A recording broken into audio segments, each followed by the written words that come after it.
Hi there, Becky here from 168 Fitness. Now we're nearing the end of my top tips on how to get fitter and feel more confident in time for your summer holidays. But this week I wanted to go over one of the probably most important exercises because it's kind of about you and your health and how you're feeling, and that's really important. It's more so important than what you look like, what size you are, how much you weigh, how far you can run, or any of those sort of goals that you might usually think of. This one's about how long you're going to live for, hopefully, how you're feeling on a day-to-day basis. So I class it as one of the most important ones. So I've saved it till the end just because it gives you something to think about, that if you've not already been taking my advice and started with the goals that we've been talking about, then start with this one if you need to start somewhere. So talking about health, energy, and just generally taking better care of yourself, I've got a few tips for you to do. Now, these are suitable for everyone and anyone, and I know that you would benefit from them if you are not currently doing taking this advice and doing what I'm going to talk about. So the first top tip I would give you is to be aiming to drink at least 2 litres of water each day. Really simple, something that everyone can do. If you are currently drinking very little water, then just gradually up it bit by bit each day, so that you can hopefully within a week or so be meeting that 2 litre target. If you currently are drinking sort of 2 litres a day, you might want to try and up that to 3 litres over the next sort of week or so.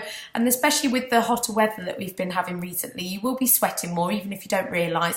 And if you are exercising, then of course you'll be sweating more in the heat. So yes, you need to be drinking more. I sort of drink sort of between 4 and 5 litres a day, and drink that quite easily most days. And spread it out across the day. You don't need to drink in big gulps or big chunks each at certain times of the day, but actually it doesn't matter if you do. If you do forget to drink, then try and make up for it later on in the day, so that you are drinking enough fluids, enough water. Try and drink just normal water as well, still tap water or bottled still water. You can add some lemon or some fruit or something like that, but try and not have squash if you can help it. And tea does count towards your water intake, but try and just go with the basic water. Your body will really appreciate having just fresh, natural water in your system, because it's really good for just detoxing from the inside out. You'll notice a difference in your skin. You'll also just feel better for just flushing out those toxins that your body doesn't need inside. And also hopefully stopping you from feeling dehydrated, i.e. having headaches, perhaps, or also preventing some hunger pangs in the mid-afternoon sort of thing.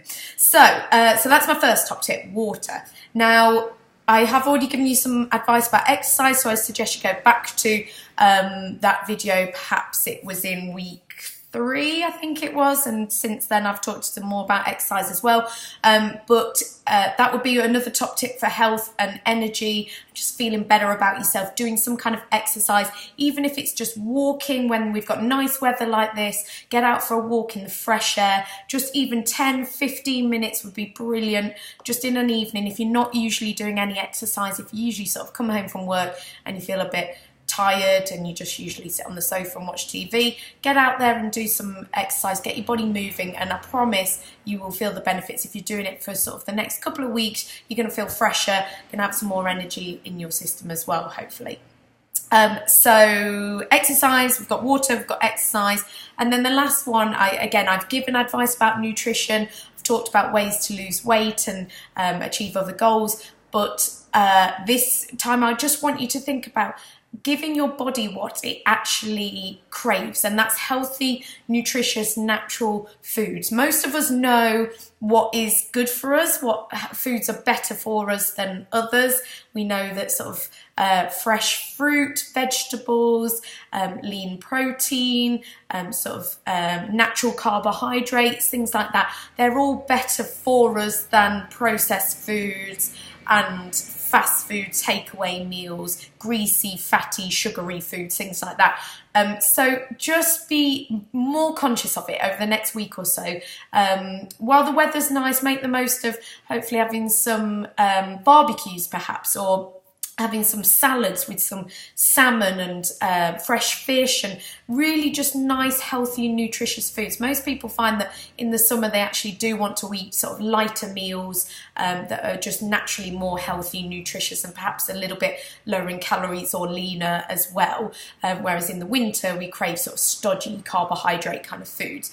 So make the most of that whilst it is nice weather and we've got summer here for a bit, that making some healthier choices. So that's what I want you to focus on this week. Those 3 things: water, getting out in the fresh air, doing some kind of exercise, and also picking some healthier options with food and nutrition, just to help you feel better, give you some more energy. Your body will appreciate it. You're going to feel healthier, more energized, and you're just going to feel generally better when you're going on those summer holidays. And then obviously if you have got a week away, a couple of weeks away maybe, then you can sort of just relax a little bit, because you know you've put in the effort before you've gone on that holiday, and you can hopefully get straight back into that when you return. I promise you, if you make some of these changes over the next few days and do it for the next sort of few weeks, you are going to be feeling the benefits. So have fun with that, and I'll see you next week to round off my summer top tips.